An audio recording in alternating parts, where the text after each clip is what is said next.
What we're going to do in this video is think a little bit more about compound interest.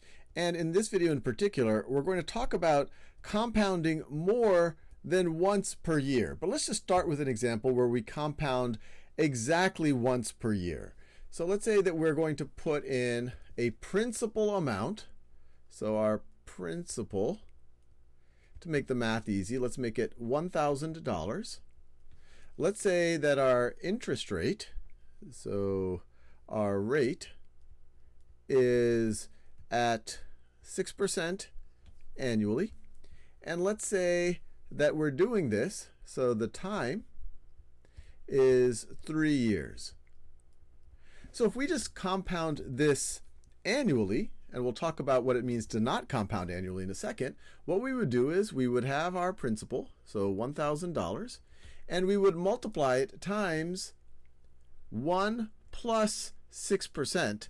So you could view it this way, 1 plus 6, let me do that color, 1 plus 0.06, and we would do that 3 times. So this is the same thing as multiplying times, or I could write it this way, this is $1,000 times, if I just simplify all of this, 1.06 to the third power. So I'm going to multiply by 1.06, then multiply again by 1.06, and then multiply again by 1.06. And hopefully that makes sense because every year we're growing by 6%. Now this is, to be clear, this is compounding annually. Compounding annually. Now what if we're going to compound more frequently?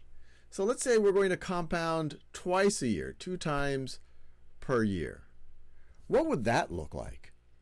Well, in that situation, we are going to start with our principal. So let me do that. I'll do it right over here. It's still $1,000. Now, how many times are we going to actually compound? Well, every year we're going to compound twice. So over the course of 3 years, we're going to compound 6 times. So another way to think about it is, however many times you're compounding per year, you just multiply the years times that. And then how much are we compounding in each of these periods? Well, in each of these periods, we are going to compound half as much. So instead of 0.06, we're going to have 0.03. Or another way to think about it, maybe I'll just write this as 0.06 over, let me do this in a new color, over 2. And actually, let me do this like that too. Let me write, this is the same thing as 2 times this 3 over here, times this 3. We are compounding 2 times per year in this situation. And so if we simplify the math, you would get 1,000 times, this would be 1.03 to the 6th power. So you might see a pattern here.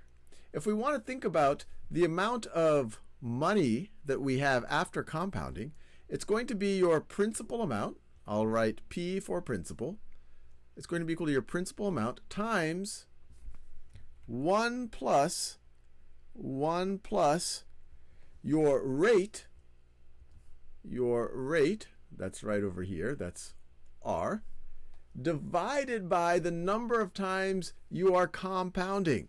Let me do this in a new color. So divided by the number of times you're compounding. So that's the number of times you're compounding in this situation here. In this first example, n was just equal to 1, so we didn't see it, but we could have written it like this.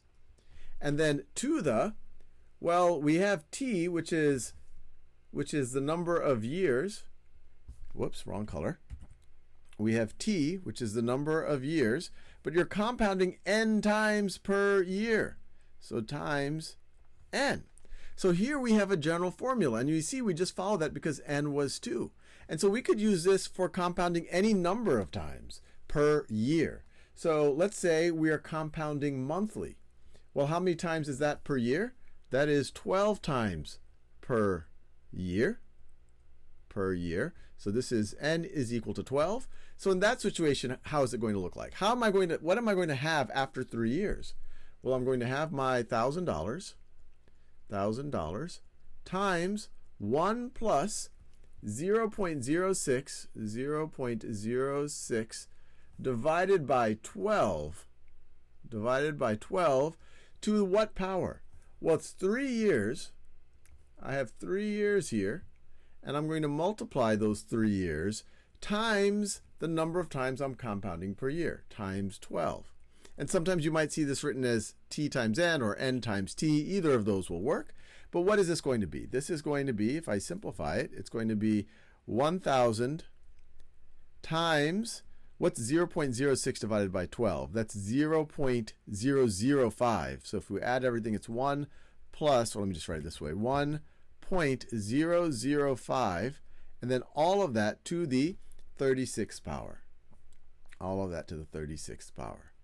So an interesting thing to see is what happens when I compound more frequently. Remember, you're not compounding by 6% every month. You're compounding by 1/12 of 6% per month, but you're doing that 12 times per year. So let's see how these numbers work out. So let me get my calculator for that.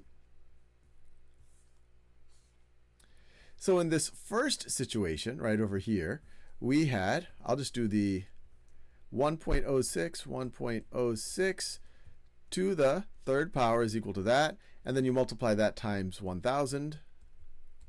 In this first situation, we have a little over $1,191. We can just remember that. I won't take the trouble. Actually, let me write it down. So this is approximately equal to $1,191. There's a little bit, and some left over, but I'm just going to compare them generally. Now let's look at this second scenario here. In the second scenario, I can put my calculator there, we are going to have 1.03 to the 6th power is equal to that times $1,000 is equal to 1,194 and some change.